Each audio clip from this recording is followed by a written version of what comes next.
Bienvenidos a este tercer programa de Villamol. En este encuentro estamos con un invitado muy especial. Estamos junto a Ljosa Lodurson, un gran maestro de acá de Latinoamérica. Él es de Colombia, tiene 36 años, es realmente un escritor prolífero, tiene un currículum, la verdad, que muy amplio, impresionante, con una trayectoria, la verdad, que muy bonita, con mucho recorrido.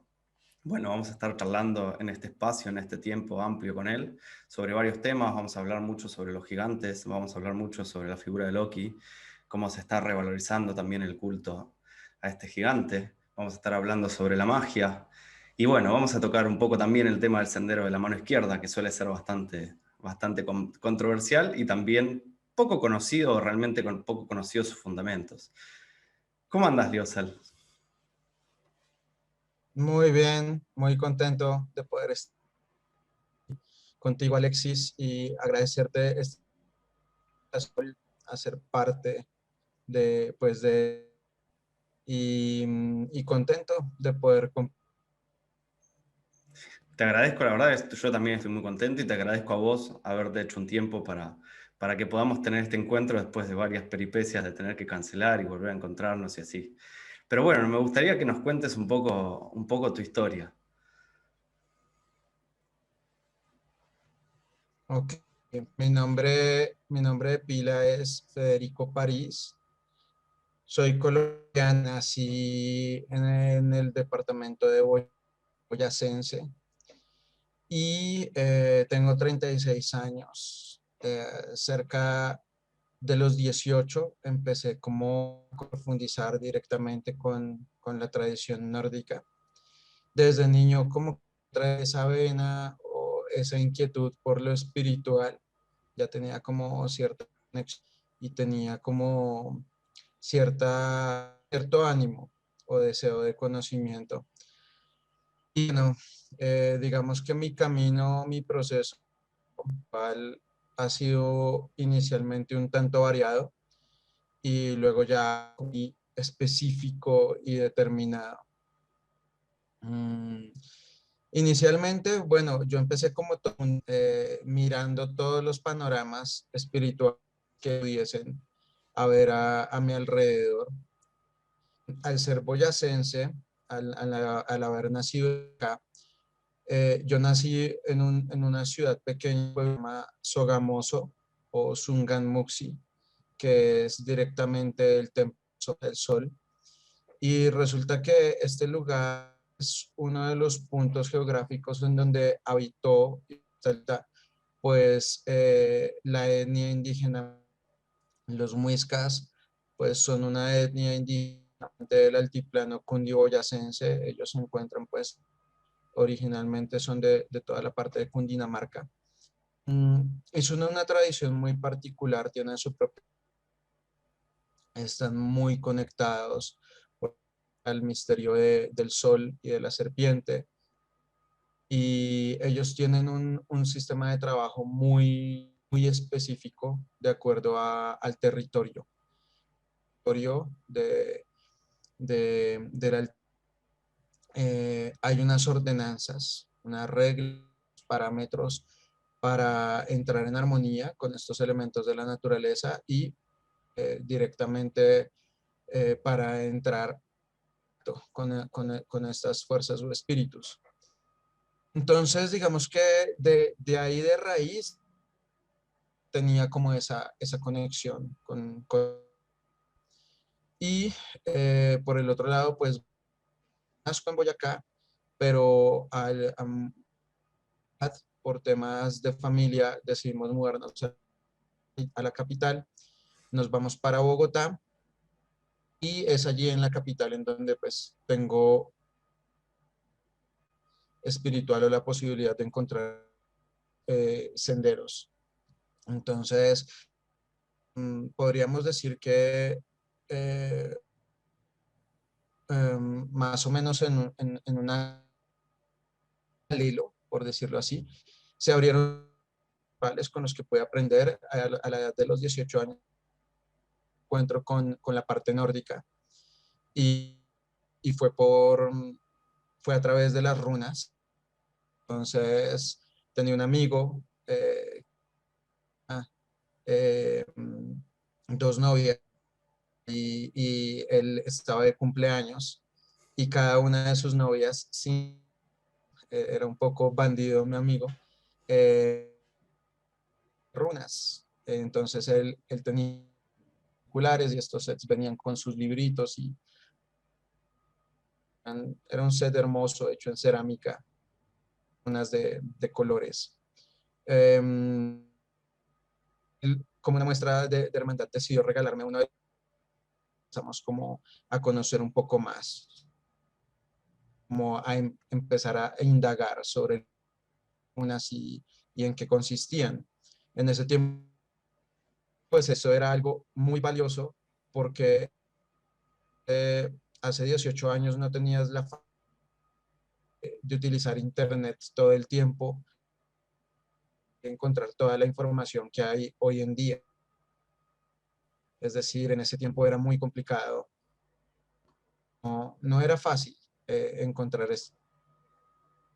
No recuerdo que este algún autor particular, pero, pero pienso que fue un buen inicio. Estaban era muy hermosas. Así que ahí empecé a investigar sobre la tradición nórdica.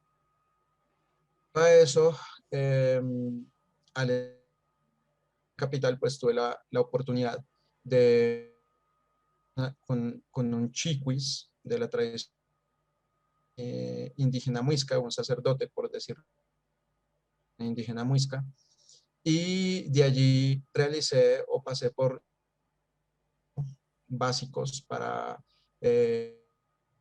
digamos, empezar a tener un desarrollo con ellos y entender las perspectivas del territorio y de las dinámicas que ejercen en el mismo. Entonces, digamos que mi proceso era actual porque me sentía muy llamado,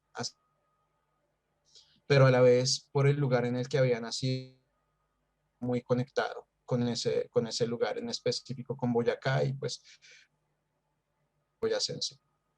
Y eh, algunos años, allí pasaron cerca de 3 años, a encontrar a otros practicantes y a con las cuales de alguna manera conectar.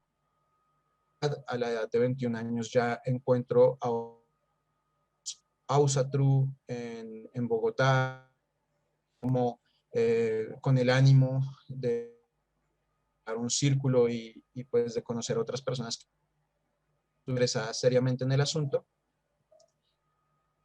Paralelo a eso, para esa edad, pues también recibo dentro de esta tradición indígena muisca, en donde pues digamos que recibo la responsabilidad como niquitiva, como quien es que custodia la historia en donde se encuentra y quien transmite pues ciertas, quien recibe y transmite a su vez dichas ordenanzas y el proceso en ambos casos fue bastante, porque en la parte indígena muisca como que te abren tu conexión de lo que son los Landfetir de la tradición nórdica y lo que en el chamanismo andino, o los Guati, que son los espíritus del territorio, o sea, son las fuerzas de la naturaleza que te vas a encontrar en tu territorio. Obviamente allí aprendes bastante sobre la medicina tradicional indígena y aprendes sobre. Por el otro lado, con la parte nórdica, pues está a través de las runas y a través de cosmogonía o cosmología, eh, todo lo que implica el constructo cósmico. En mi perspectiva, las runas son eso, son una expresión de la construcción cósmica. De las runas entiende cómo está construido el cosmos y con base a ello, pues puede distintos factores o extrapolar ciertos factores. Finalmente, años pues tuve la oportunidad con amigos me comentaron que había una orden templaria en Bogotá y al principio estuve como un poco dudoso de entrar o de conectarme con ellos, precisamente pues porque trabajaban con todo el sistema de telema y aunque estaba ligeramente familiarizado con el tema de la cábala hermética, del tarot y todo esto, pues realmente lo que más me llamaba era la tradición del norte, que tenía ahí esa conexión, pero en ese tiempo no se había presentado la posibilidad de encontrar a otras personas que de pronto pudiesen profundizar.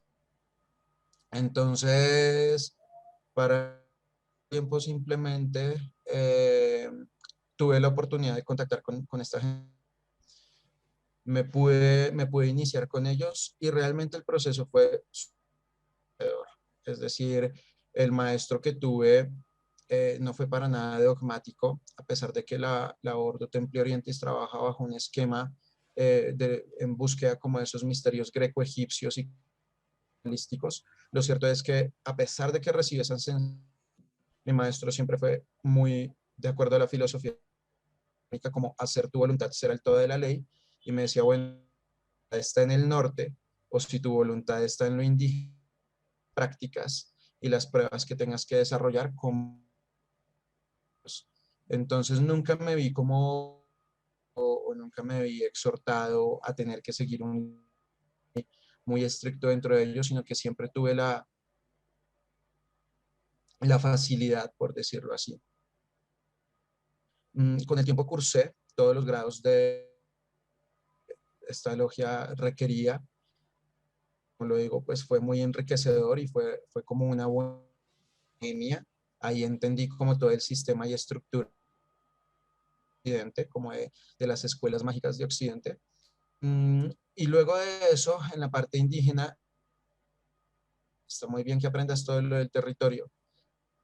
Apreciamos el que valores tu tierra y es todo lo que tienes acá, el que te sientas orgulloso de ser boyacense, de ser colombiano, esta herencia cultural muisca, pero también tienes que buscar, pues, lo que a ti en el fondo de tu ser verdaderamente te mueve.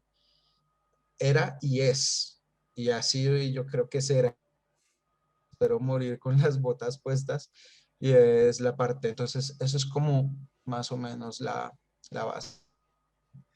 ¿Y cómo después de este camino que en realidad es tan amplio y que vos pasás varios años con los muiscas formándote, después también con un maestro formándote también en todo el uso de la planta sagrada, de ayahuasca, de haber estado en la Oto, ¿cómo es que empieza tu camino de profundización con las runas? O sea, ahí estabas vinculándote, tu camino estaba en el norte, eso ya de alguna forma lo identificabas, lo reconocías, pero de alguna forma todas estas corrientes de las que fuiste tomando van dando forma a tu propio camino.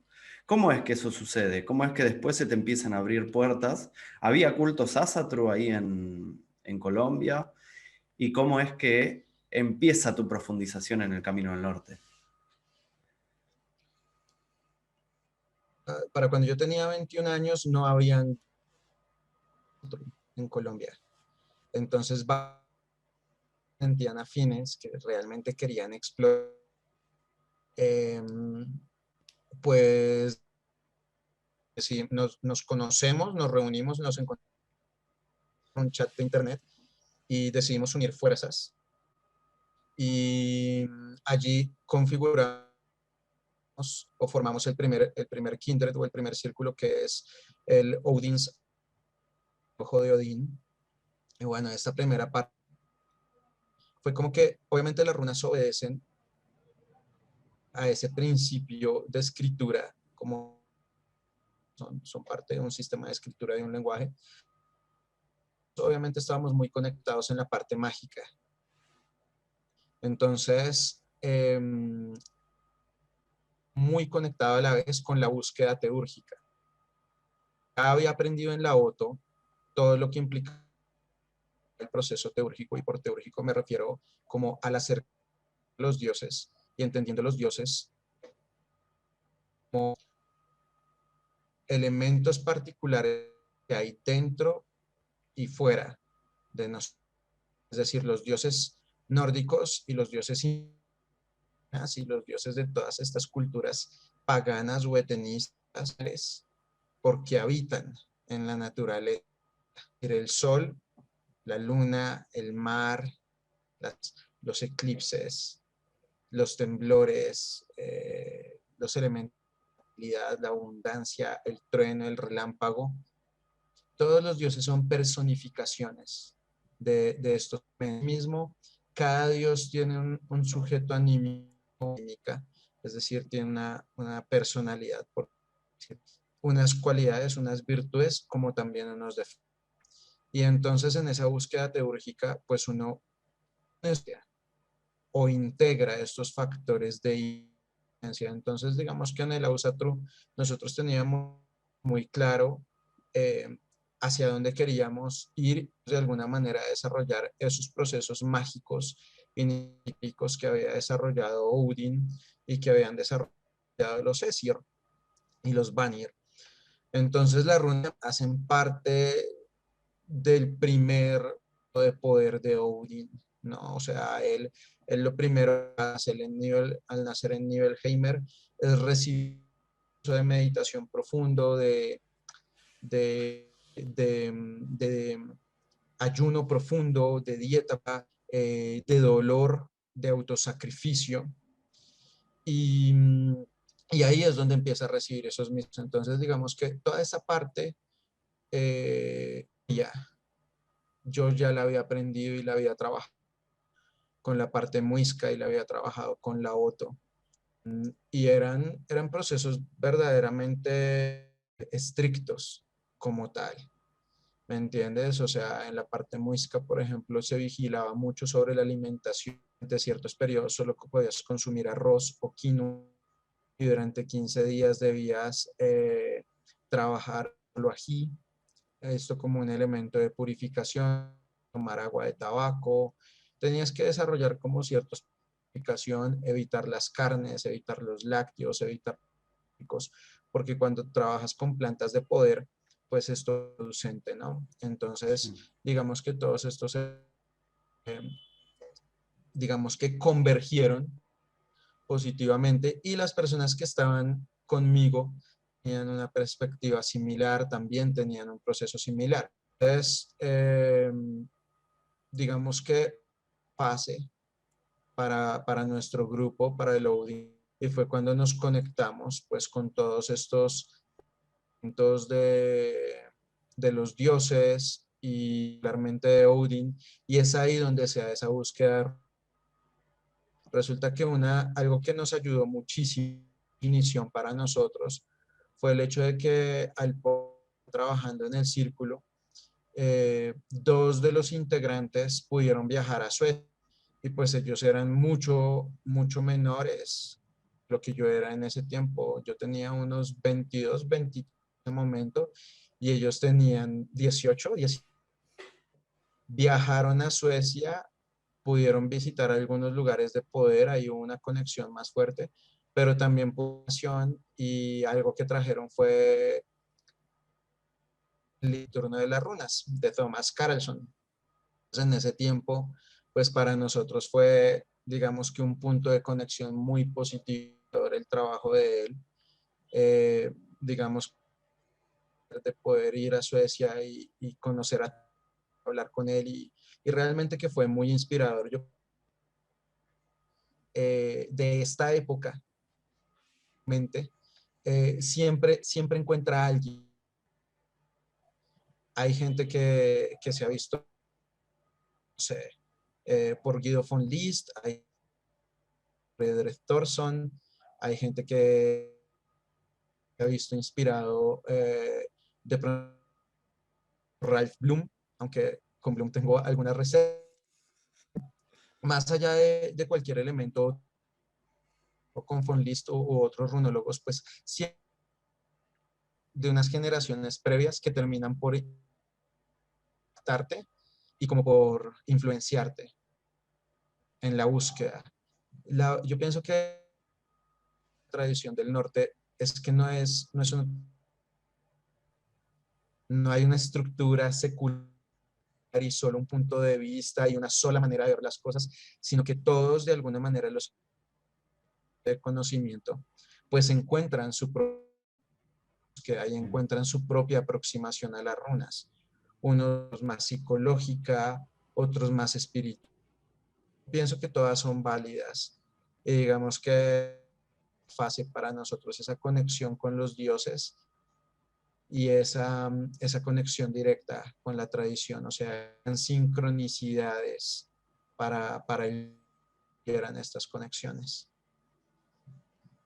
Sí, que yo creo que tiene, que esa forma de práctica, esto que vos estás diciendo, con lo que era el propio culto nórdico, ¿no? Que no tal cual nosotros la conocemos desde Occidente, ¿no? A lo que llamamos nosotros religión, con un culto ortodoxo, con unas ciertas normas, a ver, si bien existen los sacrificios, tiene más que ver con una cuestión de vínculo, de poder comunicarse con alguna divinidad o con la divinidad de alguna determinada manera, pero o hay que seguir a este otro. Creo que esto que vos decías de los dioses como de la naturaleza, del cosmos o incluso de la parte precósmica también, eh, tiene que ver con, bueno, con qué uno se siente identificado, con qué atributos, con qué aspectos.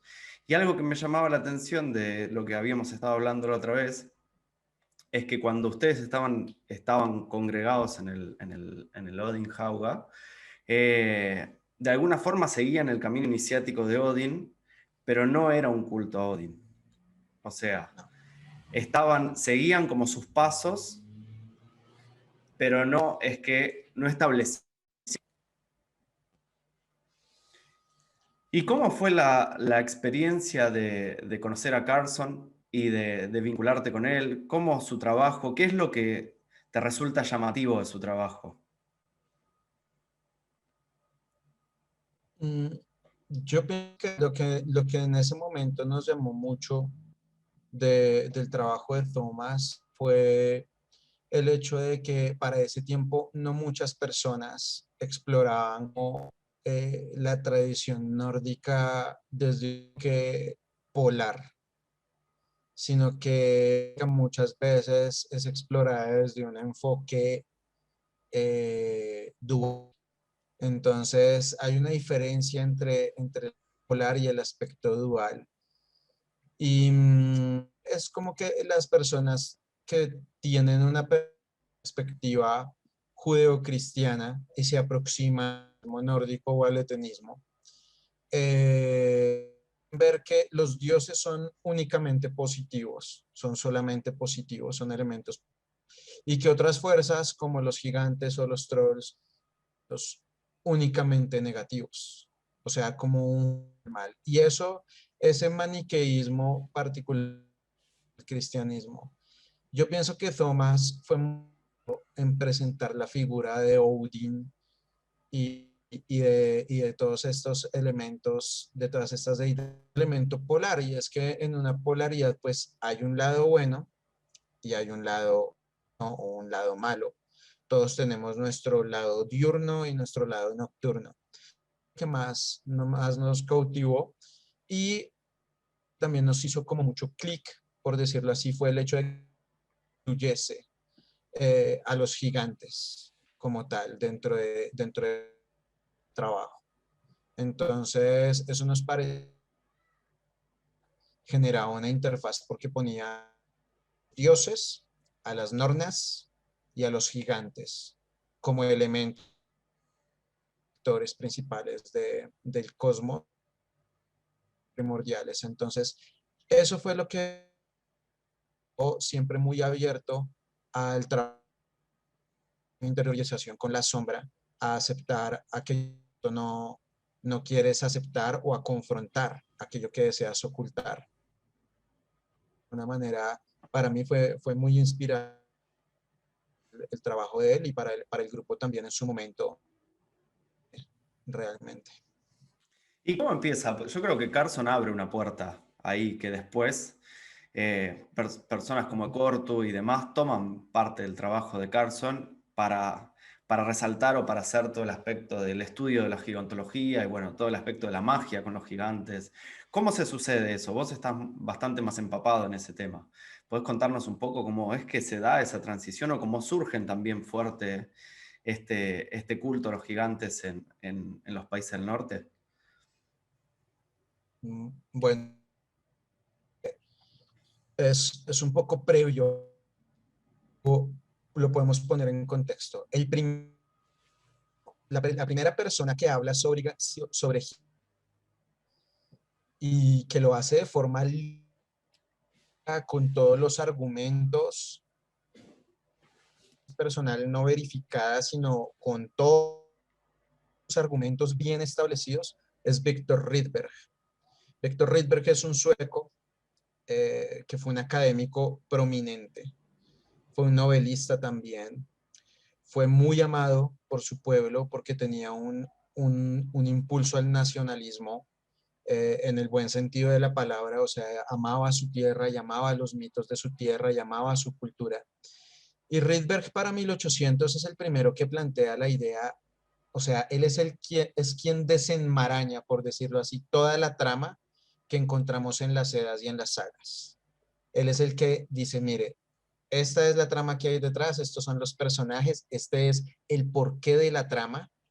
Y no solo lo hace con las Edas en la saga, sino que también incluye la Gesta Danorum, o sea, también incluye los hechos de los daneses, que es otro escrito paralelo. Mm. Solo que pues obviamente la Gesta Danorum fue hecha en latín y pues por eso no muchos les gusta, pero Víctor, que es demasiado para mí legendario, y es que los nombres de las deidades en la Gesta son diferentes. Por ejemplo, Freyr es Frode, y así cada uno de los dioses tienen diferentes nominaciones. Lo que hace Rydberg es develar esas nominaciones. Él es el que dice, miren, Freyr o Froya se llama de esta forma y Odin se llama de esta forma, y entonces ahí la Gesta Danorum cobra completo sentido. Rydberg eso, y él muestra que hay una lucha entre poderes cósmicos y entre los poderes primordiales. Es una lucha que se presenta en las culturas y en todas las tradiciones, y es una lucha, se presenta la posibilidad de la anulación de estas polaridades. Al final, en el Ragnarok, todos los gigantes y todos dan muerte el uno al otro. Y triunfan los gigantes, el árbol se quema en el fuego de Surter, en la Surtaloga, pero a la vez el árbol se regenera. Luego otros dioses resurgen. Lo que nos muestra el mito es que todo es cíclico, todo está en un constante proceso de cambio. Entonces, estos elementos Rydberg los remarcó muy bien. Y él dejó en 1800 como ese atisbo o apertura adecuada a la gigantología. Rydberg no era de magia o un practicante de la espiritualidad, pero era un gran académico. Y ahí dejó como su granito, aunque yo diría más bien su bulto porque dejó un estudio brutal que hasta el día de hoy casi todos los que estamos estudiando, digamos, esa parte de la gigantología. Y él no solo habló sobre los gigantes, habló muchísimo sobre elfos, todo tipo de espíritus, sobre las costumbres. O sea, si quieres profundizar en esto, dejo 3 libros que son en mitología teutónica, el volumen 1 o dependiendo de la edición, volumen 1 y 2, pero extenso y es muy, muy agradable de leer. Y luego, casi 150 pues es que aparece Thomas Carlson, también ya no hablándolo desde un sentido mío, no hablándolo desde un sentido práctico, utilizar las runas para tener un desarrollo de conciencia con estos poderes. Y gracias a él, él es quien O sea, él es el que pone hace la primera chispa para que la tradición de los gigantes y empiece a reavivarse, por decirlo así. Hay muchas personas que dicen, no hay ningún arqueológico que dé indicaciones de que los cultuados. Entonces encontramos bractáteos en donde se mencionan a Logathore y Zurnask, en donde se menciona a Logathore y algunos académicos como Lodur, que es uno de los. Y también encontramos dentro de la eh, digamos, literatura y en la narrativa nórdica, indicaciones que recibe sacrificios y ofrendas. Propio Loki como tal, guarda lo que se dice Udgaricus Locus, es un nombre similar, y se menciona que Loki de Odin, que ellos son hermanos de sangre, hicieron un juramento, y que Odin no puede a menos de que también le sea dada a Loki. O sea que cada vez que alguien ofrenda a Odin, parte de esa ofrenda pues tiene un Va impuesto a Loki. Loki. Como tal. Sí, exactamente. Sí, de hecho se han encontrado Yo pienso que piedras con la figura de Loki. Hay una muy famosa que se encontró en una iglesia, la iglesia de San Esteban en Inglaterra, y es del siglo IX, si no me equivoco. Con lo cual sí, muestra la figura de Loki. También están esas teorías de, no, Loki fue una figura inventada. Y en realidad creo que juega un papel sumamente importante dentro de toda la mitología. ujú, es correcto. Es decir, muchas personas aluden que, bueno, sabes que la edad menor, pues, fue de Sturluson y que Snorri era cristiano. Sí. Entonces dicen, ok, la perspectiva de Loki es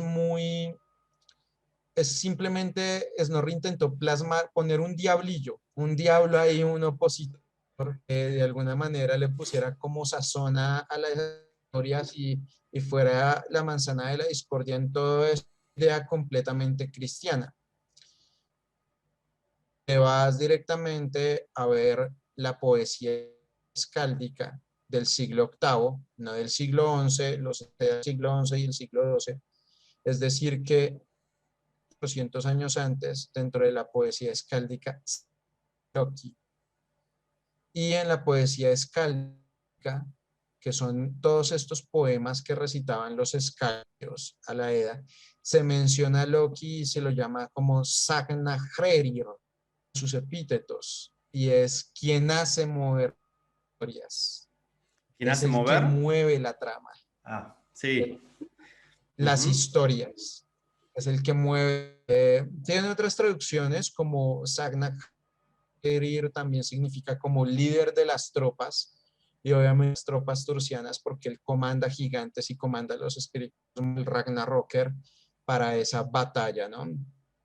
Poderes. Entonces, pienso que Thomas es quien, ese primer grano de arena o como hace esa ignición poderosa en cuanto a la parte. Luego en el año 95 podríamos decir que si Thomas fue quien abrió la puerta, en el año 95, no sé si fue un poco después, no recuerdo exactamente la publicación, pero es para el año 95. eh, Avi Gelasdottir, creería que Avi es primera, Avi, una neozelandesa, es quien establece el primer escrito sobre Joker, sobre los gigantes que mueven o propulsan el Ragnaröker. Y ahí ella establece un culto. Es interesante la perspectiva de Abby porque ella el culto de los gigantes como anti-Asir, anti-Esir. No es como que por el hecho de que sigas a los gigantes contra de los dioses, sino que ella simplemente dice, ok, sigues el culto de los dioses, pero estableces énfasis en los gigantes y ella establece obviamente los gigantes que estuvieron en vinculados como lo son Sur, Angerboda, Jormungandr, Fenrir, Hel, eh, estos principalmente. Puede que se me escape, también estará por allí merodeando.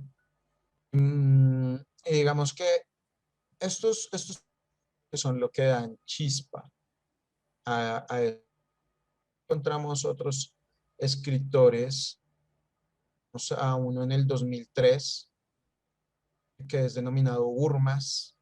Él hace una investigación sobre la tradición germana, que esta es denominada el Danguasid.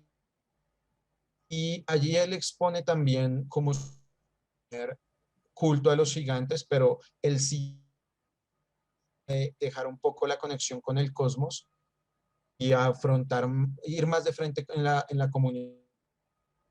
Él sí establece esto. Él es muy conocido, son manuscritos que se imprimieron en alemán y ya, y no salieron muchas copias. Entonces el tener una de esta información hace algunos años era un poco y bueno, pienso que con el tiempo se han ido reevaluando. El trabajo de Corto, el trabajo de Corto en Rydberg, él mismo lo describe y sí lo hace de alguna manera contradecir contra Cosmos, en el sentido en que él sigue la base caos gnóstica, él sigue el gnosticismo, y el gnosticismo es una escuela o una filosofía o un sistema que plantea que los elementos cósmicos pues son completamente ilusorios y negativos. Entonces hay varias perspectivas de la gigantología como tal. ¿Qué representa para vos el caos? O sea, si hay algo que se pone creo que un poco en debate cuando hablamos de estas perspectivas cósmicas o caóticas, es que se concibe al caos desde el lugar que nosotros como humanos lo concebimos. Para mí, tiene una forma más de ser parecida a lo que plantean algunas escuelas del budismo, que no tienen que, o sea, que no lo denominan a ese estado precósmico como caótico, sino como un estado de naditud, ¿no? Y que de hecho en muchas prácticas budistas o incluso en el tantrismo, eh, donde existe esta diferencia entre ciertas prácticas del lado derecho y del lado izquierdo, que también existen dentro de las prácticas andinas, se intenta alcanzar un estado de naditud. ¿Cómo lo ves vos? Exactamente tal cual. Mira, yo pienso que la gente y que de alguna manera genera un poco de aprensión para los buscadores. Traducir literalmente la raíz griega caos, como que no hay, pero esto está mal interpretado. Y la fuera que yo siempre utilizo es, por decirlo así, que hay un no espacio o que hay un espacio en blanco. Imagina tu habitación sin nada, sin muebles, cama, sin ordenador, sin nada. Eso es Ginunga, el estado primordial. Luego podríamos decir que a esta pones una cama, un armario, cosas. Eso sería el Yggdrasil, el orden cósmico. Y hay otras personas que interpretan que cuando se rompen, o sea, cuando está toda la ropa tirada por todas partes, tus zapatos regados, lleno de platos, o sea, cuando pues eso sería el caos y eso sería el desorden y eso representaría pues las fuerzas destructivas del Claro. orden previo. Más parecido a un estado Bueno, entrópico. yo pienso que el caos y por ende sería como el estado de destrucción, ¿no? Del cosmos. Pero yo, el estado de vacuidad, no, o sea, lo que entenderíamos por la raíz griega del caos, como esa naditud a ese estado prístino. que no obedece bajo ningún elemento a los entendimientos morales o de la raza humana, y mucho menos a nuestra precaria capacidad. Es decir, estos organismos, más allá de toda racionalización, puede entender, y como no lo podemos racionalizar, no lo podemos cuantificar, muchos lo interpretan como algo negativo. Entonces, yo pienso que esos elementos primordiales, sin atisbar, tener atisbos, pequeños vislumbres, estos elementos, y tratar de interiorizar estos vislumbres para no quedarnos atorados en los dos estados posteriores, que son el Yggdrasil, que es ese proceso de asignar uno, el Ragnaroker o el Ragnarok, que es la ruptura del orden.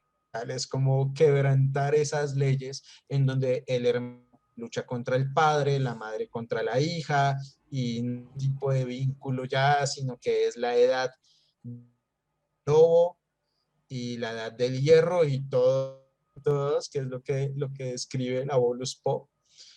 Y yo pienso que simplemente esa lucha de poder de establecer qué estado, el primordial o el cósmico, la habitación vacía, mona, o la habitación con muebles, cama y todo, muy moda. Y yo pienso que lo bello de la puede elegir.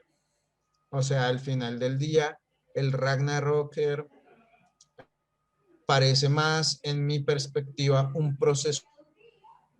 Es más como de esa polaridad que hay en tu interior encauzada, hacia dónde estás llevando el propósito de tu existencia. Y como siempre, eres tú siempre.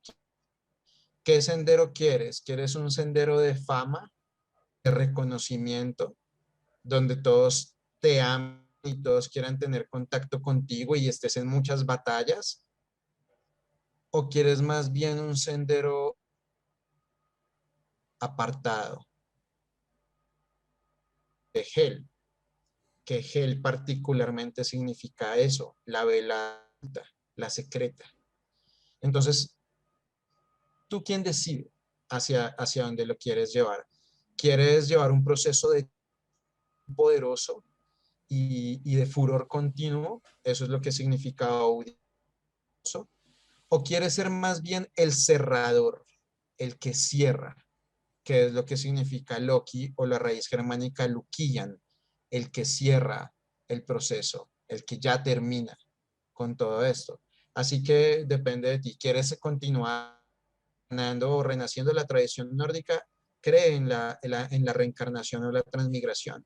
La denominaban Enderborin, al hecho de renacer, pero también se le llamaba Holgand, al hecho de reencarnar, o sea, tener carne. Entonces, depende. ¿Quieres continuar renaciendo en los mundos, en el multiverso, en las diferentes ramas del Yggdrasil? ¿O, por el contrario, consideras que ya es hora de volver a ese cuarto vacío sin más películas, elementos que tratar, sino en disolución, por decirlo así? Esa es la forma en que yo lo percibo, pero como siempre, es que esta es simplemente mi perspectiva.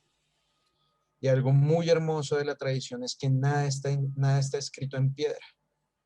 Lo importante es que obviamente conozcas las fuentes, vayas a las fuentes, y no es necesario en ningún momento tomar préstamos exagerados de otras tradiciones, más de lo que vas a la religión comparativa para simplemente dar un ejemplo o dilucidar una idea. Pero pienso que eso es lo hermoso de la tradición. Y obviamente allí las runas están dentro de ese trasfondo del conocimiento, es decir, las runas ejemplifican todo este proceso. Eh, Sí, creo que de, incluso dentro de las runas también hay diferentes perspectivas. Esto que vos decías, ¿no? Cada uno puede elegir qué senda tomar. también hay diferentes perspectivas de cómo se concibe el camino, yo lo llamo el camino iniciático que uno recorre a través de las runas, ¿no? Porque de repente nos encontramos con teorías como el Uthark, que viene de Sigurd Agrell, que después Carson retoma y que amplifica, como también podemos ver una perspectiva dividida en 3 octetos, tomado de los bracteatos, y también podemos establecer de alguna forma, se puede ver por ahí un camino iniciático en cada uno de esos octetos, ¿no? Como también se pueden tomar otras miradas. Yo tengo una colega antropóloga que está haciendo, a la que entrevisté antes que a vos, y ella está haciendo un camino iniciático del Futhar basado en las deidades femeninas, o sea, un recorrido femenino y en espiral del propio Futhar, también haciendo una investigación fuerte de la mitología y demás. Yo creo que esa mirada ecléctica, ¿no? Esto de poder observar la mitología desde muchos puntos de vista, sin entrar en un conflicto, ¿no? Es lo que para mí siempre tuvo mayor riqueza dentro de la tradición nórdica. Lo, A mí me parece increíble que hayan personas que estén teniendo, digamos, estas aproximaciones. En mi proceso personal, yo, digamos que he estudiado la runología en su sentido básico académico. No soy egresado de ninguna universidad en Escandinavia, ni mucho menos, no podría adjudicarme eso. Es decir, dentro del parámetro académico no podría decir soy un runólogo con el título de filología o lingüística, no. Yo me he enfocado directamente es en entender estas bases académicas hasta donde me ha sido posible, pero profundizando en la parte de espiritualidad y es donde podríamos hablar de runosofía. mm, Entonces, yo creo que allí es en donde la runología histórica y esa runología mágica o espiritual que es la runosofía convergen. Y digamos que mi estudio runosófico se ha enfocado en la base del conocimiento de las runas, pero también orientado a esos procesos iniciáticos, mágicos, espirituales y principalmente con los gigantes. Entonces me parece increíble oír que hay alguien más trabajando, por ejemplo, sobre una perspectiva femenina. Y eso me parece increíble, porque son muchas aproximaciones las que se pueden generar. Por ejemplo, Johannes Bureus, que es el padre de la runología moderna, hizo una aproximación de su ordenación rúnica, que son las Adul Runa, que son 15 runas, o sea, son las mismas del Futhark joven, pero eliminó la última, eliminó Ir y dejó 15. Entonces, 3 Eikir de 5, o sea, 5, 5, 5, son 3 grupos, 3 familias. Y conectarlas fue con los dioses. Entonces, Fehu o Fie, ya no son Fehu o Fie, sino es Frey o Froya, Freud o Froya. Y viene la idea, gracias a Johannes Boreus, Thurisas, que originalmente significa gigante, Thurs. ujú, Boreus relacionó fue con Thor, sí. y la runa Os la relacionó a Odin, a Odin. Entonces, cada persona encuentra como su aproximación y su proceso. Sí. De ahí viene la interpretación un poco que se ve por ahí frecuentemente en los libros de runas de Thurisas como el martillo, ¿no? Sí, Interpretación con la que yo no me siento, o sea, en ese sentido no me siento de acuerdo con Bureos, pero bueno, está esta mirada de que se puede de repente poner una interpretación diferente y que hasta puede llegar a tener un fundamento, pues probablemente para él lo haya tenido. sí. Es decir, cada buscador va a encontrar sus propios argumentos. Los buscadores van a ser válidos para entender la estructura cósmica. A la final, un sistema de escritura como letras, poemas, esos son las runas, letras, poemas y canciones. Bueno, me gustaría hablar un poco del culto a Odin, del culto a Loki, perdón. ¿Cómo entró la figura de Loki en tu vida? De alguna forma para vos hasta tu propio nombre, ¿no? Yo lo veo por ahí como un nombre iniciático, ahora me contarás un poco de dónde viene también tu nombre de Líos al Lodurson.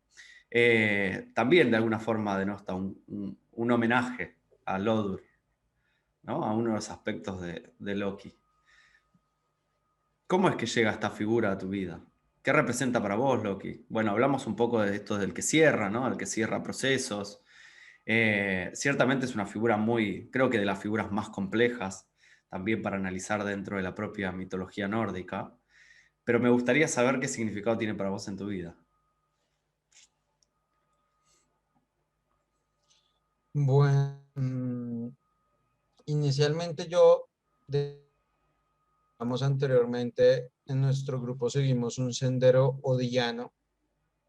No cultuábamos tanto a Odin, sino que de replicar su propio proceso iniciático.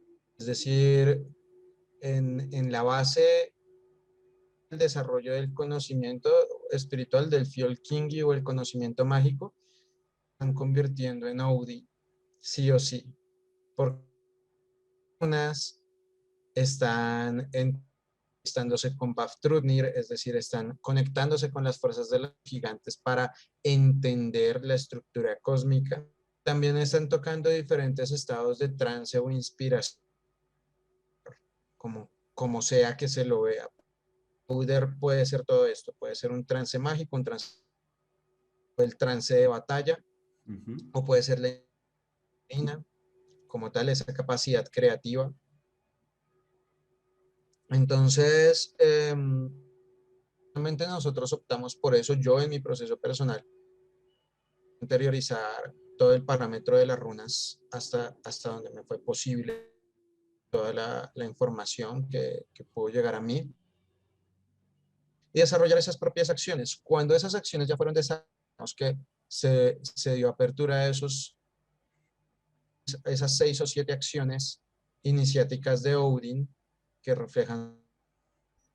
Luego, en mi caso, empezaron a haber cierta sincronicidad con los elementos de Loki.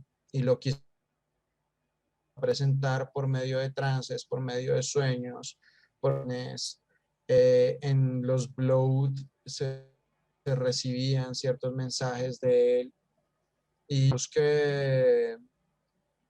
que muchos pudieron ser corroborados y nos cumplieron incluso una función profética. Porque fueron muy ejemplo en uno de nuestros Blood nación, esta parte es el Fela Blood Spawn.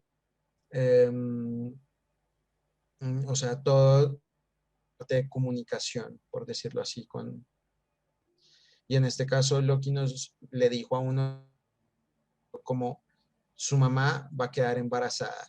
Y esa persona dijo, no. Y le dijo, sí, va a quedar embarazada y esa persona lo dudó. A los pocos meses iba a ser niño.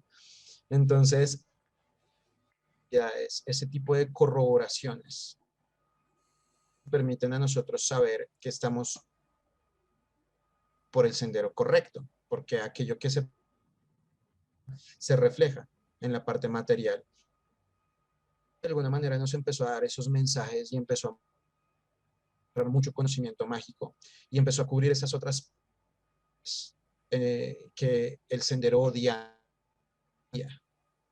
Sé que hay ven a Loki como la sombra de Odin y, y considero que esto es erróneo porque pienso que cada uno es diferente. Si hablásemos de la sombra, Fenrir, quien da muerte a Odin, pero bueno, Fenrir, porque Odin busca la fama, el más reconocido, él siempre hace énfasis sobre ello y es muy social y por el que permanece en completa soledad, está ahí, de amigos, no tiene pareja, no tiene a nadie, solo en algún momento llega a tener de pareja a Angerboda, a su propia madre, o sea, una acción incestuosa que quebranta la ley. Pero lo que nos dicen de Fenrir es que él no tiene manada, es un lobo solitario y no le interesa. Y de ahí se le denomina Hrothvitnir, que es ladrón de la fama o lobo de la gloria. O sea, el lobo que acecha sobre la gloria, que la caza y no le interesa ser glorificado. Y yo pienso que Snorri es muy excepción de la Edda, porque al final Fenrir da muerte a Odin, pero Odin a Fenrir. Es decir, es como que es una forma de decirte, al final, si no importa si eres el más venerado de todos, tu nombre va a ser olvidado. Al final vas a morir y no intentes mantener o prevalecer, vas a disolverte, vas a ser olvidado, no tengas temor a ello. Luego es el del bosque, el hijo de Odin, quien da muerte a... Entonces pienso que en los nombres, en los epítetos hay cierto. Y digamos que Loki viene a enfocarse en ello, viene a trabajar sobre ello, a culminar los procesos que los dioses no han podido culminar. Es decir, los dioses cósmicos están muy conectados con el Yggdrasil y no quieren que su construcción cósmica decaiga. De ahí la preservación de los linajes y de las castas, como lo enuncia el Ríxtula, de que hay una casta para los esclavos, que es el Thrall, hay una casta para el hombre libre, que es el Karl, y hay una casta para los líderes o presidentes espirituales o políticos o sociales, que son los, o el Jarl, el conde, el líder. Y ellos intentan, digamos, los dioses intentan establecer estos linajes, y por eso en la Edda encuentras muchas descripciones sobre los Skjoldungs y Lungos y todas sus derivaciones. Hay mucho, porque para ellos de alguna manera es preservar la continuidad de la existencia. En el momento en que en que los hombres dejemos de existir, algunos van a morir, algunos, no todos, porque algunos son fenómenos de la naturaleza que están más allá de la existencia humana, pero por lo menos su personificación morirá. Entonces ellos intentan preservar el Loki, va más allá de eso. Entonces no para Odin. Hay otras personas que dicen, otros creen que Loki es o sea, es una forma de Prometeo o de Lucifer, que de alguna manera estarían conectados. Creo que el llamar a Loki como Lucifer o el establecer una relación entre los mismos, pues en cierta medida es un completo insulto. Un sacerdote del cultus de O, que son los sacerdotes que trabajan directamente en la religión romana precristiana, ellos dicen que Lucifer, porque es originalmente una deidad romana, ellos dicen que hay tres niveles de estas deidades. O sea, en el cultos de Aurum los dioses tienen tres estratos de poder, el primero, el segundo y el tercero, siendo el primero el más poderoso y siendo el último el de menor orden. Y Lucifer era una deidad de tercer orden dentro del cultus de Aurum, y era simplemente una deidad a la cual se le oraba cuando iba a amanecer, y ya está, para empezar cada día, y no tenía mayor incidencia. También considero que si nos vamos a esa idea del Lucifer bíblico, por ejemplo, pues ese Lucifer o ese adversario bíblico, a la hora de la verdad es, es simplemente una creación del creador. Es decir, tenemos a Yod-Heh-Vauh-Heh, que es el Dios supremo, que en este caso sería, entre comillas, Odin, o Odin y sus hermanos, los Borsinir, Odin, Vili, Be. Y Yod-Heh-Vauh-Heh, este ángel que es llamado Helel Ben Shahar, el brillante hijo de la aurora. Entonces, en este caso, pues es Yod-Heh-Vauh-Heh, es Dios quien da origen a Helel Ben Shahar, o también conocido como Lucifer. Y pues en la tradición nórdica, Odin no da creación a Loki, bajo ninguna instancia es su padre. De hecho, Loki es un gigante mucho más antiguo que el propio Odin, es mucho más viejo. Entonces, también considero que esta relación es equívoca. Yo pienso que aunque nosotros podemos tratar ciertos temas para dilucidar ciertos mitos bajo la luz de la religión comparativa, eh, es positivo esto. Yo pienso que hay ciertos mitos que son únicos e independientes y que lamentablemente el sincretismo esteriliza la propiedad de cada mito o de cada historia. Por eso, de alguna manera, el tratar de hacer estas asimilaciones lo que hacen es castrar la esencia del mito. Sí. Pues, ¿qué te puedo decir? Loki tiene importantes que van a enunciar el proceso iniciático, cómo él de alguna manera trabaja el poder de todos los elementos. Por ejemplo, cuando Odin obtiene las runas, él se cuelga del árbol, de alguna manera recibe las runas de su abuelo, de su ancestro, de Volthorn, y también recibe el Odrorir, este hidromiel poético. Cuando Loki trabaja las runas, él desciende hasta el inframundo, no Grinder, y allí forja una espada con todo el saber. ¿Qué nos está diciendo? Loki es un herrero, que Loki es un maestro en ese conocimiento, aplicando a una obra, pero que también Loki reconoce el poder de los ancestros y no le tiene miedo descendido al inframundo para forjar dicha arma. Es decir, si quieres crear algo que corte a los dioses que son la ejemplificación, pues tienes que ir a las puertas de la muerte para hacerlo. Y Loki tiene otras presentaciones referentes a esa capacidad creativa, y una de ellas es Lodur. Lodur directamente es, por decirlo así, el formador, es el que da forma a cosas. Y Lodur, en la Edda se menciona que Hoenir y Lodur entregan dones. Originalmente ellos no es que crean a la humanidad así del barro y con un soplito, sino que lo hacen de una forma diferente. Algo que en la parte andina es que los seres humanos provenimos de un elemento natural orgánico. En el sur decimos que venimos del maíz, en el norte dicen que venimos del olmo y del...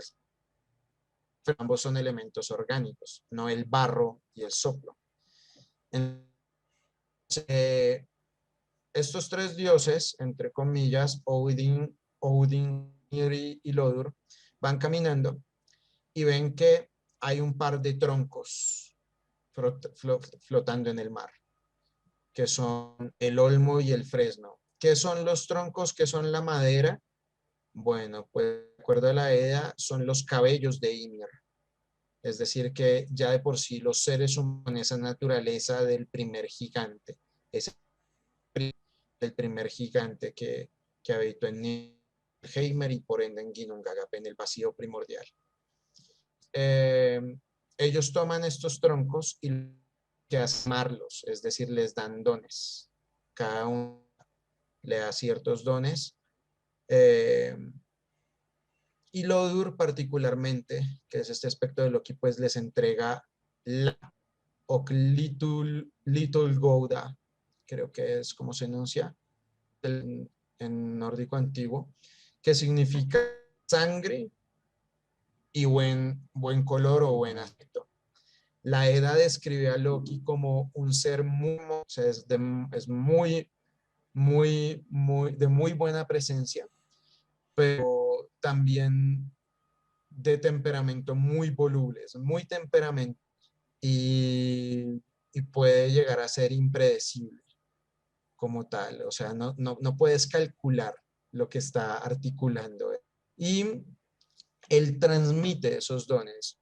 Eso que es importante porque los dos dioses previos entre Odin y Venir dieron mente y dieron trance, dieron mente y dieron sentidos a al ser capacidades necesarias para la magia.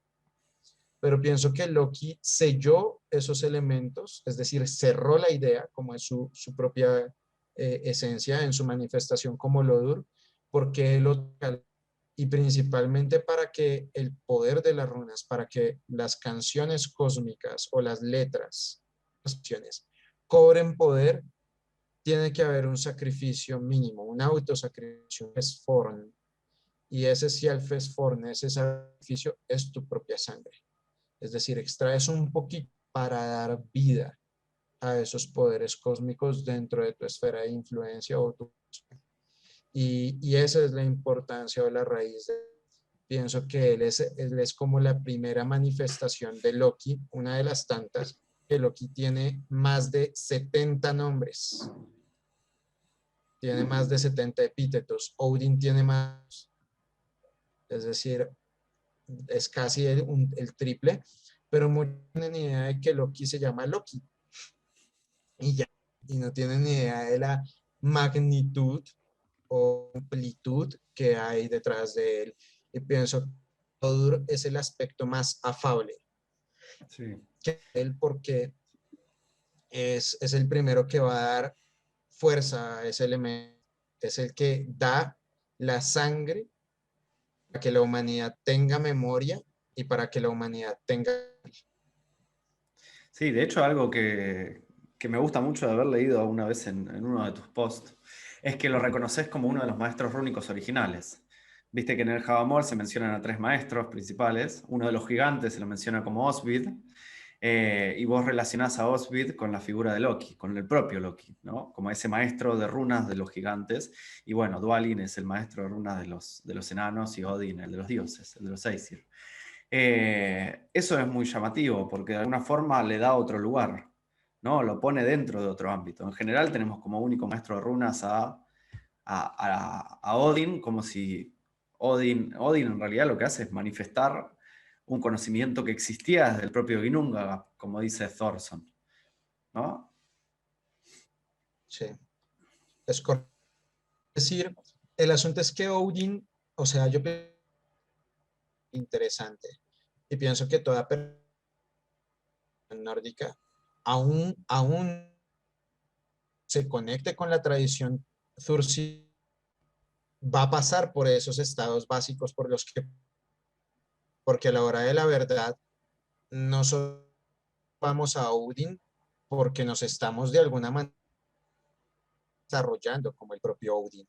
Es decir, si tú quieres ser un gran abogado, o digamos, si tú quieres ser un gran futbolista en este caso, tú no vas a poner una de Messi y le vas a orar todos los días para volver futbolista, sino que lo que vas a hacer es ir a la entrenar todos los días, vas a ir a los partidos necesario para convertirte en ese gran futbolista. Yo pienso que eso es lo que se denomina el sendero odínico y es que todos desarrollando ese proceso, entonces se hace innecesario tener un intermediario para ese proceso.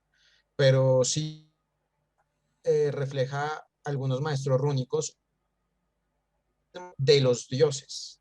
Es decir, el más el más proficiente en el runa kingi o en el saber mágico rúnico y unas a los dioses, pero en ningún momento enseña a los hombres. En ningún momento. O el Ríxtula, este poema que muestra cómo Heimdallr, estación como Ríger, que es fuerte y el sabio, Heimdallr viene a Midgarder y se manifiesta en su forma como Ríger y va dejando linaje, teniendo sexo con diferentes partes y va dejando linaje y entre ese linaje establece tres castas, los hombres libres y los líderes o los dirigentes. Y dicen que es un poco racista el Ríxtula, porque lo sorprendente es que es del siglo XI entonces no podríamos decir que en ese tiempo pudiéramos, lo vemos hoy en día dentro de la modernidad, pero dice que los de tez oscura, dice que los hombres libres son pelirrojos y dice que los hombres son de tez blanca, de ojos claros y rubios. Ya por ahí nos va mostrando una idea, pero es Rig en su manifestación quien establece que es él quien le enseña las runas a los Yarlar. Es decir, que las runas eran enseñanzas vigentes y era una forma de decir que no todos pronto podían aprender su uso y su aplicación en un sentido más, aunque muchos sí pudieran aprender su sentido de aplicación en lo ya hablado, porque hay sagas que referencian eso, que evidencias de que antiguamente las personas sí podían escribir en runas. Mundo, pero tampoco podríamos decir que son unos poquiticos, no, había gente que aprendía y entendía los métodos de escritura, no había como tal un grado de analfabetismo rúnico tan elevado como se piensa hoy en día. Pero es Rieger o Heimdallr el que transmite las runas a la raza humana. Pero las personas piensan y que Odin es quien crea las runas, que las runas vienen desde los gigantes, Odin las recibe desde su abuelo. Entonces, hay otros maestros rúnicos, hay muchas evidencias de otros maestros rúnicos. Eh, Encontrar Lunder, en donde es un excelente forjador y también un hechicero muy poderoso, que también se presenta hasta cierto punto como un maestro rúnico. Encontramos a los gigantes, en este caso Osvider, como tú lo mencionas, a mí es el propio Loki, porque Osvider, Snorri, la palabra Vider significa vencedor. Osvider es el vencedor de los dioses, aquel que y quien los vence en su propio terreno, Loki. Entonces, hay muchas, hay muy poco que se ha explorado en cuanto al saber.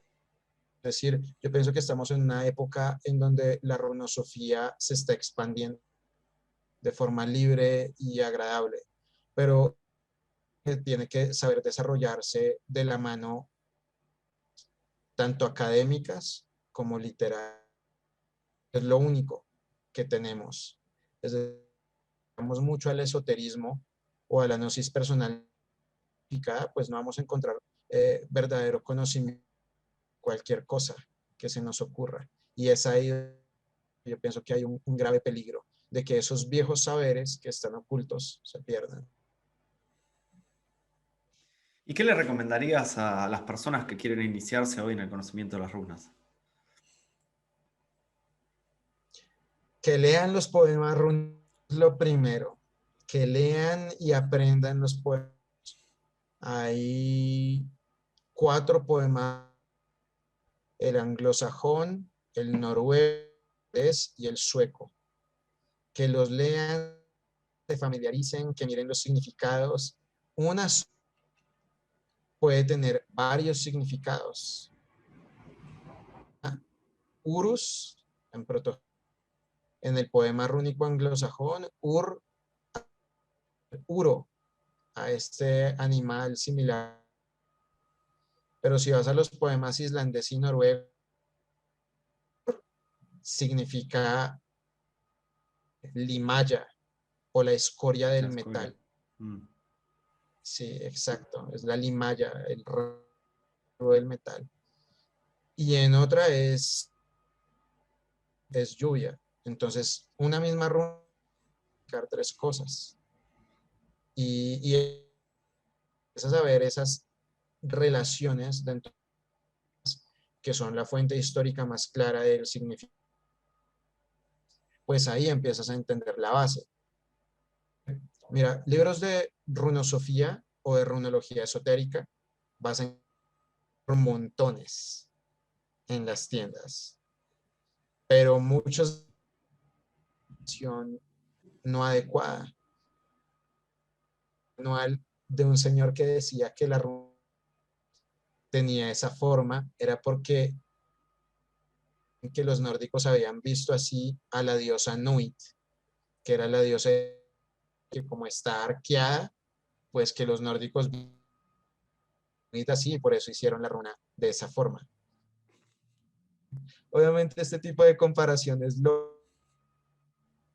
a muchos les pueden hacer sentido, pero es que no tienen ningún fundamento ni histórica, ni social, ni arqueológico.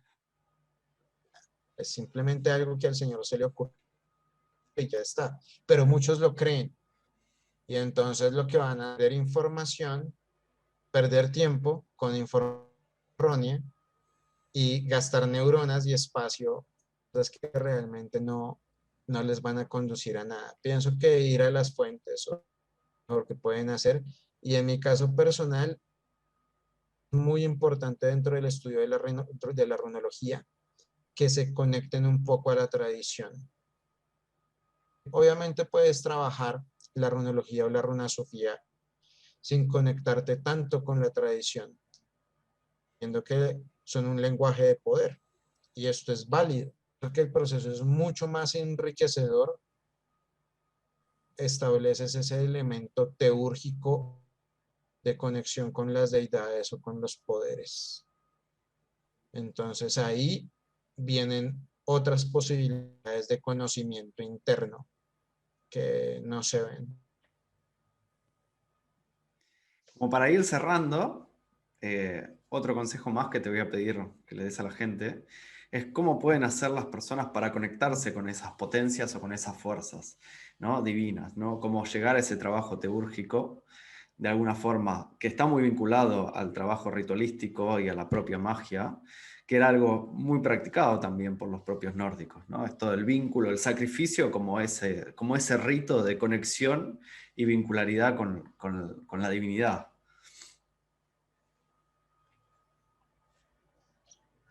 Técnicas que se pueden desarrollar para yo pienso que la primera práctica es el bloat, el sacrificio es la primera muestra. En la tradición oral, como en otros sistemas iniciáticos de la iniciación, existe tal concepto, pero sí podemos rituales de paso.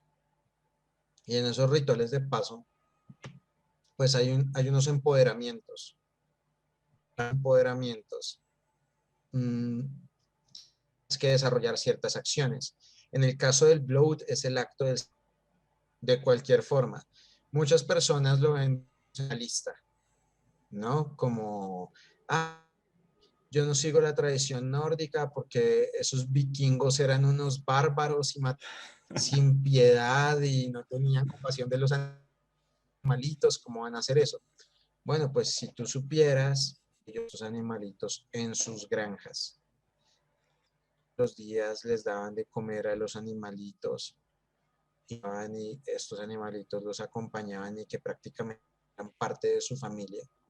El sacrificar alguna de sus doloroso, o sea, de alguna manera era sacrificar tu propia riqueza, de ahí o la runa fie, que es ganado riqueza, o sea, el sacrificar una de tus reses, el sacrificar uno de estos animales, era sacrificar algo muy preciado.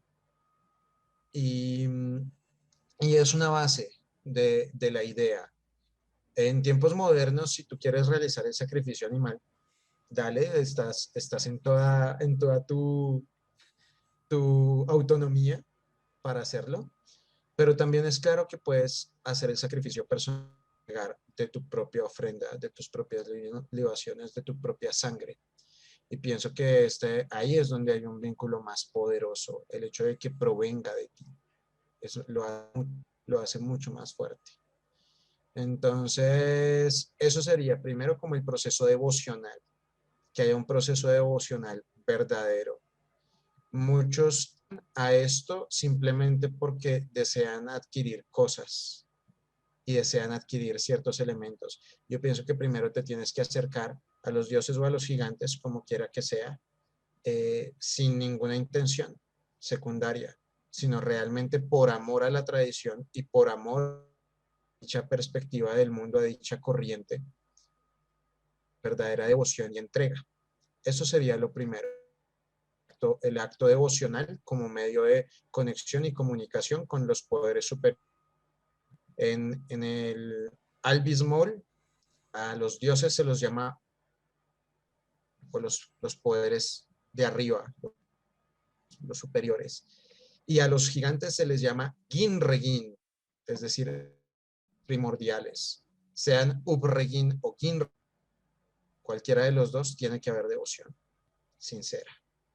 Y eso tiene como la voluntad, la fe, a cambio, el altruismo. Eso es lo que verdaderamente cultiva el proceso. Y la meditación, en lo que se describe en la Bolus Po, cuando Odin cuelga, perdón, en el Hobamol, cuando Odin cuelga del árbol, es un tipo de meditación. Y a través de la narrativa hay muchas de cómo llevar ese proceso que es denominado uttisetta o sentarse afuera. La práctica meditativa, el entrar en comunión con la naturaleza, el conectarse con los espíritus, el visitar estos lugares y el sacrificio del propio yo, el autosacrificio, como lo hizo Odin, eso también te conecta. O sea, siempre es un proceso que tiene diferentes matices. Eso es lo que yo pienso que las personas deberían, como tal, sería como el consejo.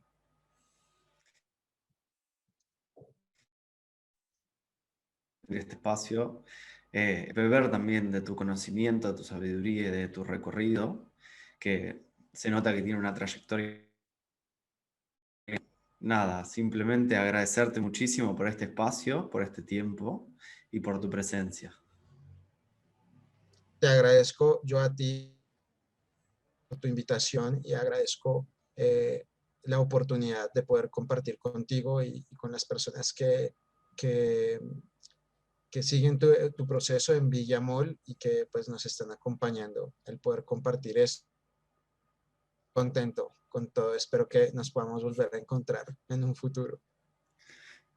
Seguramente, me gustaría volver a hacer algún encuentro para hablar ya más profundamente de tus libros, de tu desarrollo como escritor y demás, que esa parte quedó un poco afuera y también me parece importante.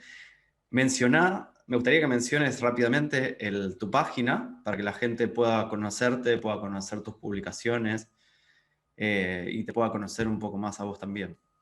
Ok, simplemente pueden entrar a ginnungagard.net, así tal cual como suena. Y allí pueden encontrar una sección dedicada a Ofio Latreia, que es la editorial con la que a través de estos años hemos publicado pues todos los libros. Eso es. Perfecto. Lo vamos a poner igualmente en la descripción del video para que la gente lo pueda encontrar fácilmente. Gracias, Liosa, una vez más por este encuentro. Vale, gracias a ti.